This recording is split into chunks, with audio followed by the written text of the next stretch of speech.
Salut à tous et bienvenue sur le podcast de Talk Tabou Média, média engagé qui donne la parole à la diaspora franco-sud-asiatique. Ici, on brise les silences et on aborde sans détour des sujets qui touchent notre communauté, comme la santé mentale, la quête identitaire, les tabous au sein même de nos familles et de nos traditions. Mais on ne s'arrête pas là, on parlera aussi de notre histoire, de notre culture et de tout ce qui fait la richesse de notre héritage. Ce podcast est un espace libre, bienveillant, où l'on se confie et s'exprime sans filtre, alors installez-vous et bienvenue dans la conversation. Je me présente, je m'appelle Camille Maya Jayanti, je suis animatrice podcast et je suis aussi responsable du pôle rédaction et prospection pour Talk Tabou Média, que j'ai rejoint en mars 2023. Et je suis heureuse d'accueillir Sanjana sur la thématique suivante, se détacher du male gaze, est-ce incompatible avec nos cultures ? Avant de se lancer dans ce sujet, je voudrais faire un petit disclaimer. On va parler de nos expériences en tant que femmes sud-asiatiques, mais on est totalement consciente que ces problématiques touchent toutes les femmes, de toutes communautés confondues. Le male gaze nous impacte toutes, où que nous soyons. Et dans ce podcast, lorsqu'on dira femme, on entend toute personne qui s'identifie comme une femme. Avant de rentrer dans le sujet, est-ce que tu pourrais faire une petite présentation ? Oui, je m'appelle Sanjana, j'ai 22 ans. Mes parents sont originaires du Sri Lanka, donc de la région tamoule. Et du coup, je m'identifie en tant que tamoule. Je m'identifie en tant que femme également. Je suis partie de la communauté LGBTQIA et je suis très active sur les réseaux, surtout pour faire du militantisme. Avant de commencer, je vais définir le terme central de ce podcast, à savoir le male gaze. C'est un concept qui postule que la culture visuelle dominante impose une perspective d'homme, cisgenre et hétérosexuel. C'est un regard qu'on pose sur les femmes et il est souvent posé par des hommes hétérosexuels. C'est un regard donc masculin qui est présent surtout dans l'industrie cinématographique et qui tend à limiter la représentation des femmes à des rôles qui sont passifs ou bien sexualisés. Alors, Sanjana, je vais te poser la première question. Est-ce que tu as déjà expérimenté le male gaze ? Ouais, j'ai souvent expérimenté le male gaze quand j'étais jeune. Est-ce qu'il y a un âge particulier auquel ça s'est passé ? J'aurais pas d'âge particulier, mais je pense que je dirais plutôt vers la primaire jusqu'au collège, quoi. Ok, et ce male gaze, il a pris quelles expressions ? Comment ça s'est passé ? Je dirais qu'il y a eu une forme directe et une forme indirecte. La forme directe, c'était plus toutes les remarques, tous les détails qu'on me faisait quand j'étais jeune sur ma manière d'être, quelle longueur devaient avoir mes cheveux, si je devais m'épiler les sourcils. Ça allait au slut shaming, donc comment les parents parlaient d'autres enfants, jusqu'à comment on est perçu dans les films, notamment quand tu as parlé de la définition du male gaze, tous les films Bollywood, Hollywood, c'est ça. Je suis 4e d'une fratrie et du coup, je vais dire que j'ai été protégée un peu de tout ça, mais n'empêche que je l'ai subi et directement aussi j'ai subi parce que j'étais un peu un garçon manqué, donc je remplissais pas les critères de la féminité qu'on imposait aux femmes, donc dès que j'étais petite c'était souvent toi t'es un garçon manqué, sauf que le terme en soi il est horrible, on peut pas dire à une femme mais en fait toi t'es un garçon qui est raté en fait. Et quand on va parler d'indirectement, en vrai, ce qui sonnerait, c'est une anecdote particulière qui s'est passée récemment. J'ai subi une agression d'un père de famille tamoule. Et du coup, j'en ai parlé du coup à mon père et à un autre membre de ma famille. Mon père, en fait, sa réaction a été d'accuser plutôt le contexte familial de cet homme et de dire « Ah, mais peut-être que sa femme, elle est méchante avec lui. » Et à ce moment-là, j'ai réalisé qu'en fait, le male gaze, en fait, ce qu'on attend des femmes et ce qu'elles doivent être, il va plus loin. En fait, c'est avant le mariage, donc quand on est jeune, après le mariage, et en fait jusqu'à la mort, on dirait. En fait, jusqu'au bout, en fait, on attend des choses de nous. Et comme, par exemple, cette femme ne s'est pas occupée de son mari, et indirectement, ça justifie ses actions qui sont mauvaises. Et du coup, en gros, on attend énormément des femmes. Et quand j'ai entendu ça, j'ai réalisé qu'en fait, même si moi, je le subis pas, en fait, le male gaze, il est partout. Moi, ça m'est déjà arrivé, je pense que c'était aussi quand j'étais assez jeune. J'ai un exemple là qui me vient en tête. Quand j'étais petite, avec ma sœur, on était en vacances avec mes parents. Donc mon père est indien et en fait, très jeune, il voulait pas qu'on ait des poils sur le corps. Donc ce qu'il a fait, c'était que, et c'est iconique comme histoire, on était dehors en plein été, en culotte, enduite de curcuma et d'eau, et on devait se faire un gommage après, et c'était censé retirer les poils de notre corps pour quand on serait plus vieille. Donc c'était juste avant la puberté, quoi. Et aujourd'hui, ça a marché ou pas? Ça n'a même pas marché en plus, mais c'était plus... en fait, c'est fou le fait qu'il ait réussi à imposer ça. C'était une version du male gaze qui nous a imposé alors qu'on n'avait rien demandé à personne. Vous avez quel âge déjà? Moi, franchement, je pense que je devais avoir 10 ans, donc ma soeur, elle devait en avoir 6. C'est ça, en fait, il nous impose le truc. En plus, le côté un peu faut pas avoir de poils, qui est très pour toi plus tard, alors que le fait de pas avoir de poils, c'est très, on va dire, enfantin. C'est aussi le truc du male gaze d'entretenir la femme à un aspect très enfant. Une femme, c'est ça, si j'allais dire une femme enfant. Tout ce que t'as vécu, et surtout la version directe du male gaze, est-ce que ça t'a fait te sentir d'une certaine façon? Finalement, oui, parce qu'à mes yeux, j'ai l'impression que le male gaze c'est étroitement lié avec la validation masculine. Et je pense que toute femme, et particulièrement aussi du coup les Sud-Asiatiques, vu que je suis une Sud-Asiatique, l'ont ressenti, parce que s'il faut rappeler, la validation masculine, c'est en gros tous ces petits critères qu'on nous a imposés, du coup, liés au male gaze, et qu'on veut remplir en tant que femme. C'est-à-dire une fille, je sais pas, elle doit être jolie, elle doit être innocente, elle doit être toujours mignonne, elle doit pas crier, elle doit pas s'énerver sinon c'est une sauvage, tout ça. Et tout ça, on l'a tous traversé au moins une fois. Enfin, faut remplir des règles, donc on les remplit. Et ça nous a donné envie aussi de plaire aux hommes, du coup. Chercher cette validation auprès des hommes. Du coup, en fait, on n'est pas nous-mêmes. On nous a imposé une manière d'être. Bon, au final, j'ai rempli certains critères, mais qui sont de ma personnalité. Mais avec plus de recul, c'est dur, parce qu'on se dit, mais en fait, est-ce qu'on est nous-mêmes? Et dans un monde où, dans cette culture sud-asiatique que j'ai subie quand j'étais jeune, et c'était vraiment ça, en fait. Je voyais la femme à travers le male gaze des films. C'est comment je suis, sur mon caractère, qui je vais devenir, en fait. Comment je dois être. Est-ce que je dois vraiment plaire aux hommes? Oui, en fait, il y a une espèce d'imposition d'une structure, d'un cadre qu'on n'a pas vraiment demandé, qui est décidé par les autres pour nous, et qui nous impose une vision de nous-mêmes qui doit être conforme à ce que les hommes attendent d'une femme. Ce que les hommes apprécient chez une femme, c'est exactement ce que nous, on doit réussir à match, on doit avoir cette énergie, on doit se comporter plutôt comme ça ou comme ça, ne pas avoir de poils, avoir des poils, au bon endroit, au bon moment. Enfin, c'est très structuré et c'est très structurant. Et en fait, ça nous impose un cadre qu'on n'a pas demandé et auquel on est un peu assujetti. Totalement. Et en fait, finalement, on finit par y croire, parce que là, je parle de validation masculine parce que je suis une adulte, mais quand j'étais petite, je pensais que c'était ça, être une femme.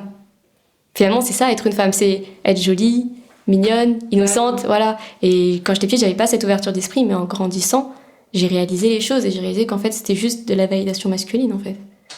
Et même nos mères qui nous ont appris ça, enfin, je sais pas si ça c'était le cas, mais pour le coup, pour moi et tout, ils ont appris ça depuis des générations, parce que c'est comme ça qu'une femme elle doit être, et pas autrement.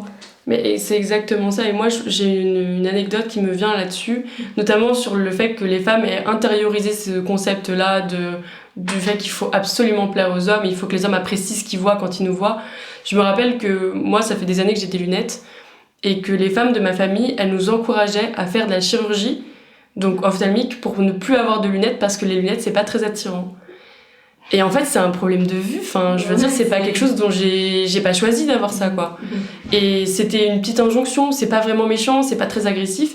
C'est juste, si tu faisais la chirurgie, les hommes, ils te trouveraient plus attirante. Ouais. Mais moi, j'ai pas envie que les hommes me trouvent plus attirante, ça m'intéresse pas. Et ça peut créer des complexes chez un enfant qui ne l'avait pas au début. Et c'est fou. Mais ouais. Mais moi, j'avais aussi ça à travers des comportements.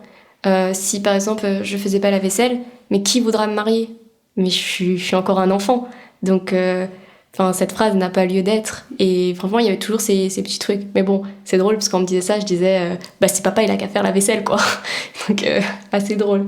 Mais oui, donc je pense que c'est comme ça que ça m'a plus ou moins impactée. Et que j'ai grandi avec ça. Mais voilà, après, ma culture était tellement fermée que j'ai pas cherché à aller plus loin. Parce que la validation masculine, parfois, ça peut aller beaucoup plus loin. Mais vu que j'ai une culture assez fermée, c'est juste mon rapport avec moi-même, mon caractère, ma psychologie interne, c'est plus au niveau de ça que je l'ai beaucoup subi. Enfin, j'ai pas cherché, par exemple, à plaire aux hommes au point de sortir avec eux et des choses comme ça. Enfin, c'est resté très interne tout ça, très psychique, on va dire. Ouais, ok, c'est complètement intériorisé. C'est ça. Alors, pour la suite, ce qui est intéressant, et tu viens un petit peu d'ouvrir la porte à ça, il y a quelque chose qui est assez intéressant dans le fait qu'on soit toutes les deux là pour traiter ce sujet, parce qu'on s'identifie comme des personnes queer. Ça signifie que les hommes n'ont pas de place si centrale que ça dans nos vies. On est toutes les deux des personnes sud-asiatiques, Et pour ça, j'aimerais faire un petit point de culture. J'aimerais parler de la pénalisation et la dépénalisation de l'homosexualité en Inde. La dépénalisation, elle est assez récente. Elle date de 2018. Et quand on se questionne là-dessus et qu'on y réfléchit, on est obligé de voir le lien qu'il y a avec la colonisation britannique et le fait que l'homosexualité n'a été criminalisée que parce que les Britanniques sont venus en Inde et que donc l'homophobie qu'on peut rencontrer en Inde, etc., est forcément une conséquence directe du colonialisme anglais et de tous les dégâts que ça a pu causer. Pour continuer la discussion, j'aimerais te poser une question. Est-ce que tu penses que nos sexualités ont permis un affranchissement du male gaze ? Je pense que oui.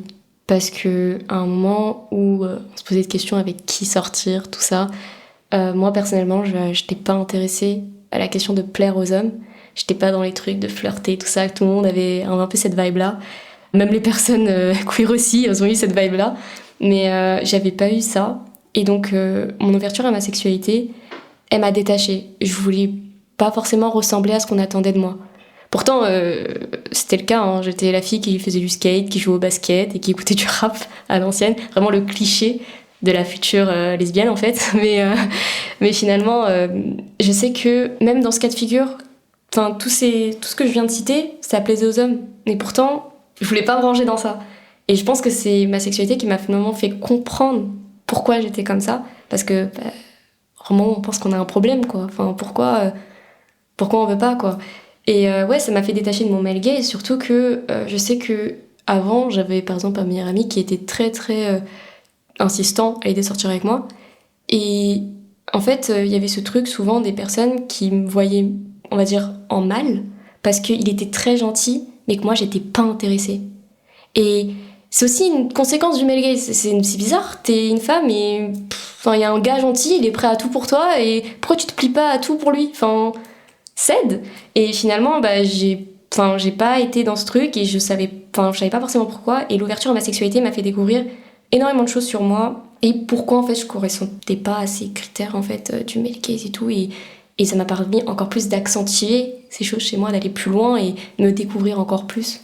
Et toi, en vrai, en tant que queer, t'as ressenti ça ? Oui, franchement, je dirais que oui, parce que la première longue relation que j'ai connue, c'était avec une femme. Et donc, j'avais pas d'attente et j'avais pas du tout cette espèce d'épée de Damoclès au-dessus de ma tête.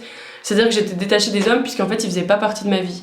Et donc, ça a créé que quand la relation s'est terminée et que j'ai daté des gens, quoi, à ce moment-là, quand j'ai rencontré des hommes, ça veut dire que mes attentes et tout ce que je connaissais n'était pas conditionné par une relation avec un homme d'avant. Ça veut dire que j'avais des standards qui étaient très hauts, que j'allais pas m'abaisser au minimum et qu'il fallait faire des efforts pour être avec moi. Donc ça veut dire que ça n'a pas créé chez moi ces espèces de standards ou des choses que j'aurais été prête à faire ou à tolérer parce qu'avec un autre homme avec qui j'aurais été dans le passé, ça s'était passé et j'ai rien dit. J'avais pas tous ces aspects-là dans ma vie, tout simplement. Et du coup, je dirais que ça a influencé comme ça et ça m'a permis cet affranchissement comme ça. Mais tu sais que, pour revenir sur ça, j'ai l'impression, ce que tu as dit par rapport à ne plus se contenter du bare minimum, et en fait, ma sexualité m'a permis aussi, mais par rapport à mes amitiés. Le fait que je me suis déconstruite et détachée des hommes, ça m'a fait que je me soucie pas du bare minimum chez les hommes, en amicalement, dès que je relationne avec eux, quoi. Donc je te rejoins parfaitement sur ça. Est-ce que tu dirais du coup que cet affranchissement, il a causé une forme d'éloignement vis-à-vis de ta culture ? Est-ce que ça a impacté le rapport que tu avais avec ta culture ? Je dirais que oui, parce que une personne sud-asiatique et queer, c'est pas très souvent qu'on voit ça. Après on a de la chance de s'être retrouvés aujourd'hui, mais ça arrive pas souvent. Je sais qu'aujourd'hui, avec le point de vue que j'ai, donc en tant que personne queer sud-asiatique qui a genre 22 ans, j'ai ce recul sur plein de choses sur la culture qui me plaisent pas. Par exemple, la fête des règles. Littéralement, c'est elle a eu ses règles, elle est mariable, j'appelle tout le monde, on fait une fête de soirée. Bon, maintenant, version occidentale, c'est on monte nos richesses, mais l'origine, elle reste la même en fait. Dans notre culture, il y a beaucoup de choses qui du coup me conviennent plus, mais qui sont entretenues. Donc à la fin, c'est pas très agréable en tant que personne quand tu te développes, de savoir qui tu es. Tu grandis dans un environnement qui t'accepte pas. Donc je me suis très vite détachée de ma culture et dès que je me suis retrouvée, je cherchais à renouer des liens. Et puis je rencontre des gens un peu comme toi qui en fait me ressemblent. Donc oui, il y a eu une grosse forme d'éloignement, mais après voilà, je sais avec qui je dois relationner, avec qui je dois pas relationner.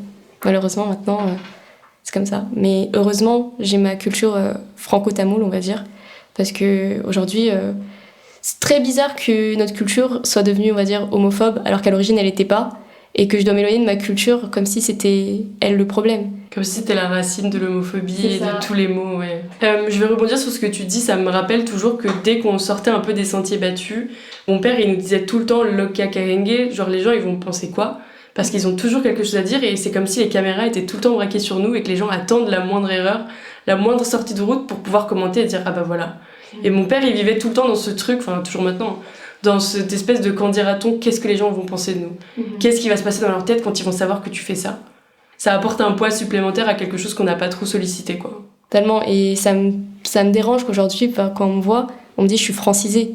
Parce que je réponds pas à tous ces critères de la culture tamoule. Je réponds à des critères occidentaux, mais ça veut pas dire pour autant que je me suis détachée de ma culture. Et en fait, finalement, il y a ce truc aussi où en fait, on me pousse.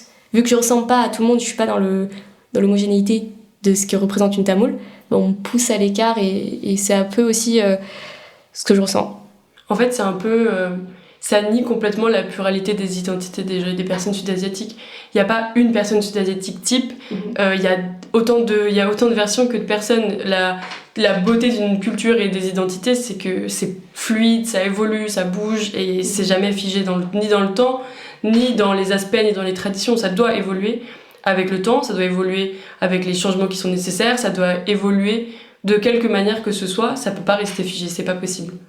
Et finalement, j'ai l'impression que c'est gens comme nous qui sont en train de créer ce changement et qui permet l'ouverture de notre culture à ça, enfin à une décentralisation du male gaze. Et du coup, puisque nos cultures, elles nous viennent de nos familles, est-ce que tu dirais que l'émancipation a modifié le rapport que tu avais avec ta famille ? Je dirais que oui, et c'est une histoire assez drôle. En fait, quand j'ai fait mon coming out à mon père, je l'ai pas fait directement. J'ai juste dit un truc du genre est-ce que tu sais qu'il y a des gays qui font des marches, des prides, qu'est-ce que t'en penses de tout ça ? Et mon père était un peu surpris, il m'a dit mais pourquoi tu me poses cette question ? Et du coup il m'a dit honnêtement sa pensée. Et il m'a dit qu'il acceptait les personnes trans, qui pour moi était déjà un win, mais que finalement en fait les personnes homosexuelles il les acceptait pas, surtout quand c'était des femmes. Parce qu'ils concevaient pas une vie sans homme. Comment une femme peut vivre sans homme ? Et du coup, il a compris à ce moment-là, à ma réaction, que je faisais partie de ces girls, j'étais une personne qui relationnait avec des femmes.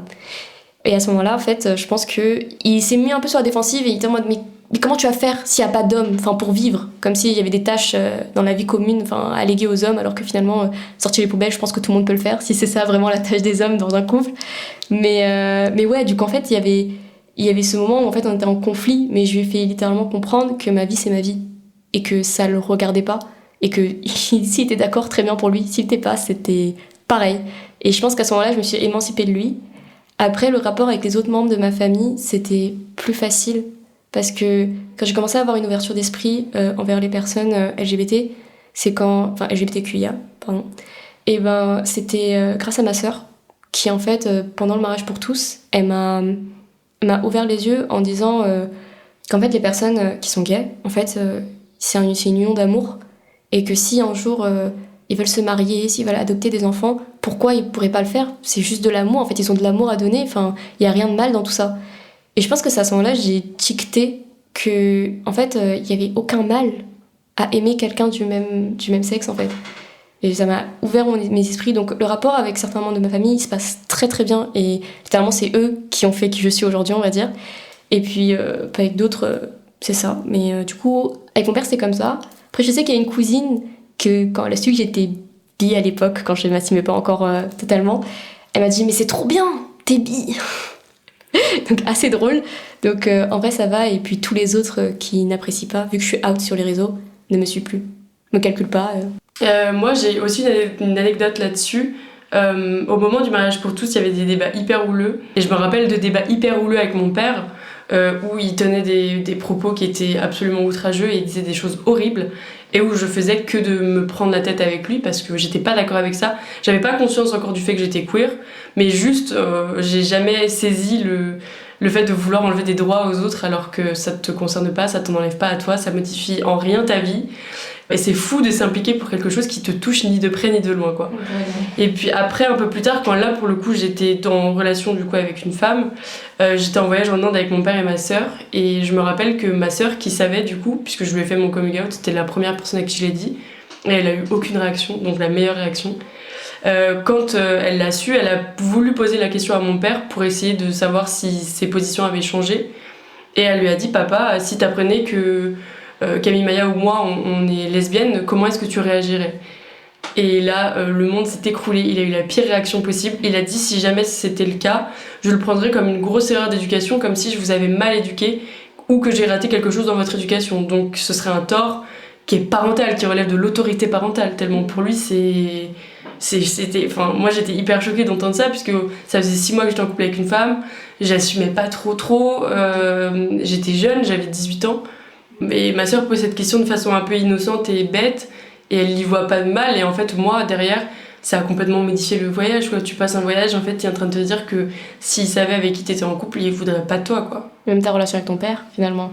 Oui, après, lui, il a jamais su, il le sait toujours pas. Donc, si jamais il tombe sur ce podcast, voilà. Il le sait pas, mais après, il s'était un peu rattrapé après avec le temps, puisque je me rappelle d'un moment après où on était en voiture, et en fait, j'ai tourné la tête et il m'a dit: mais tu sais, c'est ok si tu trouves des filles belles comme des garçons. Mais sans contexte, sans rien, tu vois, j'avais rien dit, je voulais pas parler de ça, et dès que ce sujet arrivait sur la table, de manière générale, je voulais plus parler parce que j'avais pas envie d'entendre encore des trucs hyper durs à écouter ou à entendre, et donc dès que le sujet revenait, je quittais tout simplement la table, quoi. Mais tu sais, c'est trop drôle parce qu'on dirait nos parents ils se sont concertés, genre, mais genre mon père aussi, quand il l'a accepté finalement, t'es dans la voiture, il m'a regardé et en fait il m'a dit un truc pareil, hein. Il m'a dit un truc du genre, enfin un truc tout bête, t'as mangé au petit déjeuner? J'étais en mode non. Il m'a fait: mais il faut manger si tu veux des forces et avoir une copine, quoi. Enfin... Et du coup je l'ai regardé et je lui ai dit: ok, bon, écoute, je prends ça comme un... Bah oui. Il accepte le fait que si un jour j'ai une meuf, bah c'est ok. Donc, C'est une petite victoire. C'est une petite victoire, ouais. Enfin, je pense vraiment que nos parents se sont concertés entre temps. Ou peut-être c'est un truc de papa asiatique. Bah, la voiture, c'est un environnement, je sais pas, il doit y avoir une certaine sécurité, tu sais, genre c'est un habitacle, un truc fermé, peut-être que c'est sécurisant. Pour eux, et du coup ils peuvent peut-être affirmer des choses qui sont interdites pour eux. Voilà, c'est ça, et ça reste que dans la voiture. Ouais, c'est ça.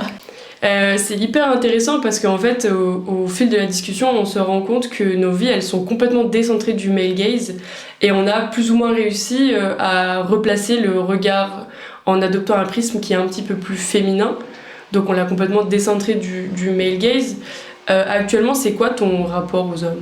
Je dirais que mon rapport aux hommes, il est assez étrange. En fait, il est conflictuel avec certains, il est pas avec d'autres. Je sais que mon rapport avec les hommes, il a évolué. Notamment, tout à l'heure, j'ai mentionné que j'avais eu une agression, et je sais qu'il y a un proche de ma famille qui m'a défendu parce qu'il était en mode, moi en tant qu'homme, je peux pas considérer qu'un homme puisse agir de cette manière. Et en fait, du coup, j'ai des exemples comme ça qui sont très marquants et avec qui j'ai des bonnes relations. Pas forcément d'accord sur tout, mais on a des bonnes relations. Et puis en général, quand ça concerne les amitiés, c'est un peu plus compliqué parce que dans notre génération, on a les gens parlent de wokisme, tout ça, on n'est pas tous d'accord. On a tous des visions différentes des choses. Et pour certains, je suis considérée comme une personne aux pensées extrémistes, ce qui n'est archi pas le cas. Franchement, je suis pas comme ça. Mais ils me considèrent comme ça parce que je suis très féministe, je défends énormément les droits LGBT, et ça fait que certains hommes, ça leur plaît pas. Et du coup, moi, personnellement, je changerai pas. Et je vais pas chercher à leur plaire, comme on en a parlé depuis tout à l'heure. Et donc, ça fait que mon rapport avec eux, il peut être parfois très tendu. Puis après, il y a certains hommes qui apprécient le fait que je suis comme ça. Et du coup, récemment, j'ai pu relationner avec des hommes qui étaient déconstruits. Mais c'est vraiment parce que il y a quand même cette marche de déconstruction. Mais en fait, c'est ce que tu as expliqué tout à l'heure, en fait. C'est vraiment le truc de... tu veux pas le bare minimum. Maintenant, t'as des attentes, pardon. Et au niveau de ces attentes, tu les imposes un peu. Et c'est comme ça que maintenant, mon rapport avec les hommes, il dépend vraiment de la personne que j'ai en face de moi. Après, j'adore me dire que je suis misandre, mais c'est pas le cas. Mais j'adore le dire. Mais, parce que dans sa définition stricte, on pourrait pas dire que je le suis. Mais voilà, je sais que je cherche pas à relationner avec les hommes. C'est fou parce que quand tu parles des hommes auxquels ça plaît pas le fait que tu sois féministe et que tu soutiennent les droits LGBT, j'imagine que c'est des hommes hétérosexuels. Oui. En fait, aucun des deux sujets ne les touche. Donc ça ne leur enlève rien, ça leur apporte rien, mais ça leur enlève rien non plus. Récemment, les personnes que j'ai rencontrées, et c'est pour ça que j'étais très étonnée, parce que du coup, je relationne encore moins quand je sais qu'ils sont hétérosexuels, tout ça, qu'il y a plein de red flags qui sont apparents, qui me disent ah eux ils veulent montrer que c'est bien, voilà. Puis ça peut représenter un danger en plus. Oui, aussi notamment. Et je sais que du coup là les mecs que j'ai rencontrés récemment ou que je suis devenue amie avec eux, c'est des personnes qui ne sont pas forcément, qui rentrent pas dans le cliché de l'hétérosexuel. Et du coup c'est assez cool parce que on rencontre des gens différents, mais voilà bon. La méfiance elle est toujours là, hein, on sait jamais. Mais c'est cool de savoir qu'en fait petit à petit il y a une déconstruction même auprès des hommes et qu'ils sont prêts à écouter, à changer les choses. Donc en vrai moi c'est assez plaisant. Mais du coup je suis très sélective, on va dire ça. On va dire mon rapport avec les hommes est très sélectif. Et ça force nécessairement la sélectivité. T'es obligé de considérer les red flags, tu peux pas tolérer des choses qui en soi ne sont pas vraiment tolérables et qui frôlent à chaque fois des attitudes qui sont très perverses ou très toxiques ou très, très hostiles ou qui manquent de sanité. D'ailleurs, souvent on dit que je suis extrémiste parce que je fais des soirées où il y a que des filles. Quand je fais ces soirées, souvent on me dit mais tu fais des soirées comme ça, mais en fait tu penses que tous les hommes sont pareils. Non.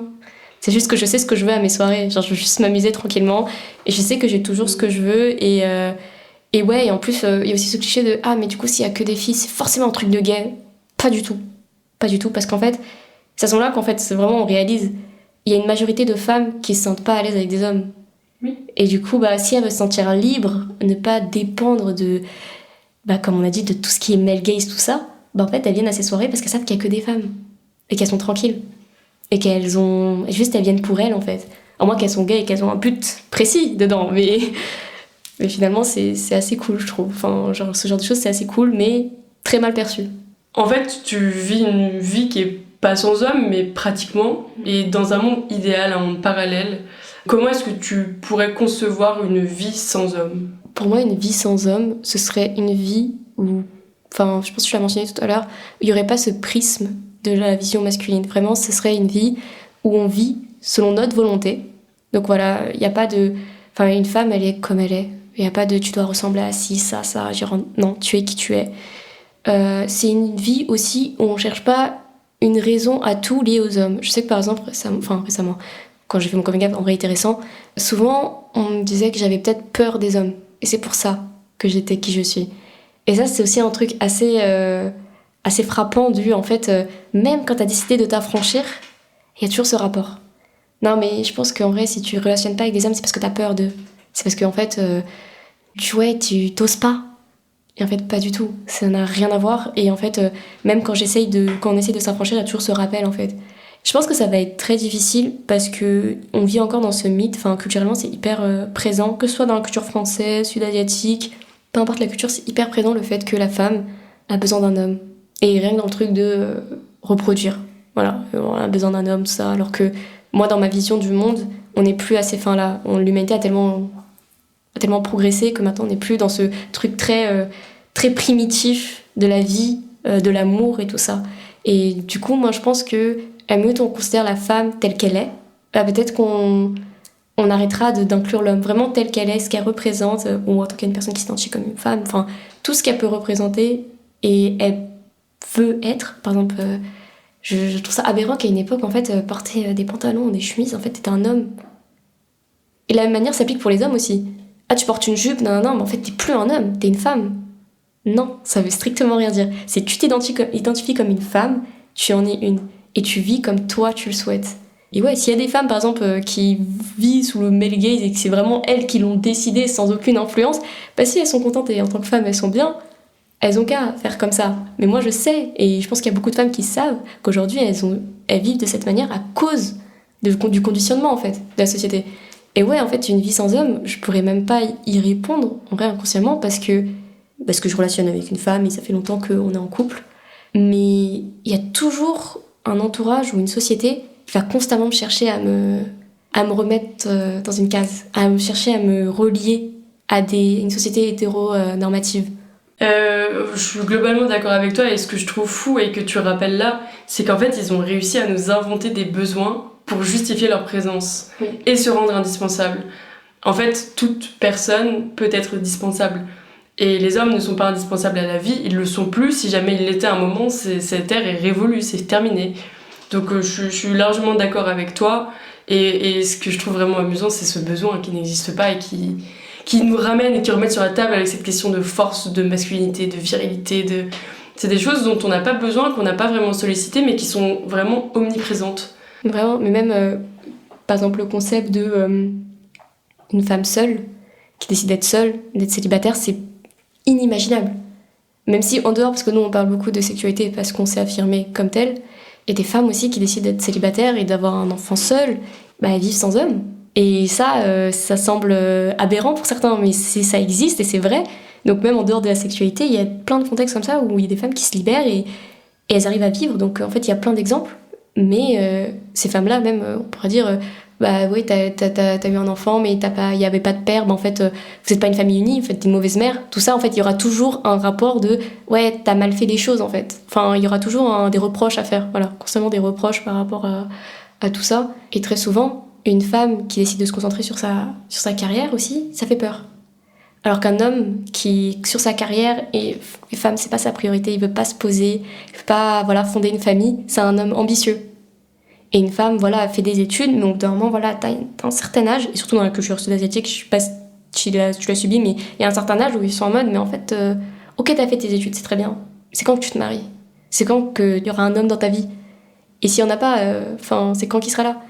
Et même, un autre truc encore plus aberrant, c'est quand tu vas en maternelle, et que parfois il y a des parents, ou même des surveillants, tout ça, qui disent à l'au petit, c'est qui ton amoureux? Et du coup, dès le début, en fait, on te met dans la tête, voilà. Et bon, après, c'est pareil aussi pour les hommes, qui est ton amoureuse. Mais c'est aussi le truc de, quand t'es petit, on t'impose ce truc hétéro-normatif. Est-ce que tu dirais qu'on peut parler d'un female gaze? Je dirais que oui, parce que comme tu l'as décrit tout à l'heure, le point d'origine, c'est le cinéma quand on parle de male gaze, de female gaze. Ça a été, on va dire, l'exemple, la représentation. Enfin, du coup, là, on a littéralement des films qui le montrent. C'est quoi le male gaze? C'est quoi le female gaze? C'est quoi cette vision des choses, le regard qu'on porte sur les choses?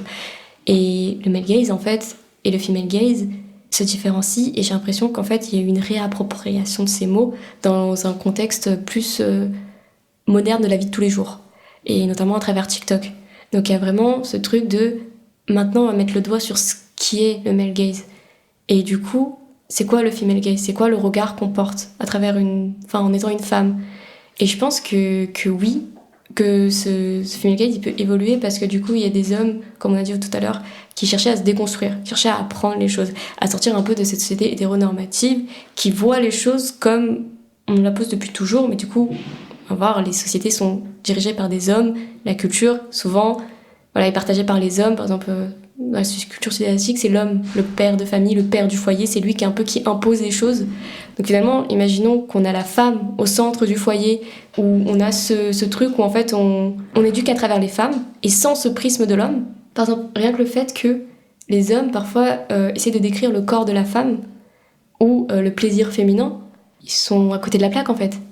Et parfois, en fait, c'est nous-mêmes, en nous découvrant, qu'on sait ce qu'on ressent et ce qu'on veut.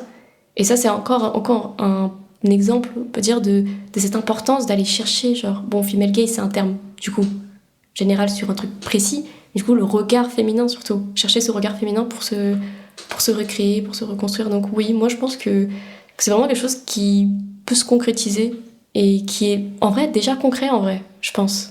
Merci beaucoup pour tes réponses. Moi, c'était un sujet qui me tenait particulièrement à cœur parce que actuellement, je suis en relation avec un homme, mais de manière générale, je suis principalement entourée de femmes. Donc cet aspect de female gaze et de prisme féminin, il est très important dans ma vie puisque c'est elles qui m'apportent leur avis, leurs conseils, etc. Et c'est ceux qui ont le plus de valeur à mon sens. Et ce sujet, il est hyper intéressant pour moi parce que moi, j'ai réussi à créer une vie où j'ai pas de standard masculin. Même si au départ c'était pas donné, j'ai quand même réussi à me détacher de certains poids, on peut dire ça comme ça, de toute l'éducation qui a été faite sur moi. Et donc j'ai réussi à créer quelque chose d'un peu plus différent, j'ai réussi à m'en détacher, à recréer des standards que je trouve ok, qui me conviennent, et qui se détachent complètement de ce que les hommes peuvent vouloir ou attendre. Donc c'était un sujet qui me tenait énormément à cœur.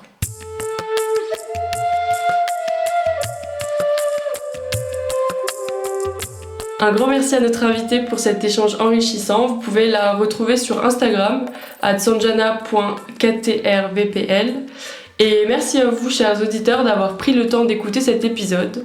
Si vous aussi vous souhaitez discuter d'un sujet qui vous tient à cœur, rejoignez-nous sur le podcast. Les inscriptions sont ouvertes via un Google Form ou bien par email contact@talktaboomedia.fr.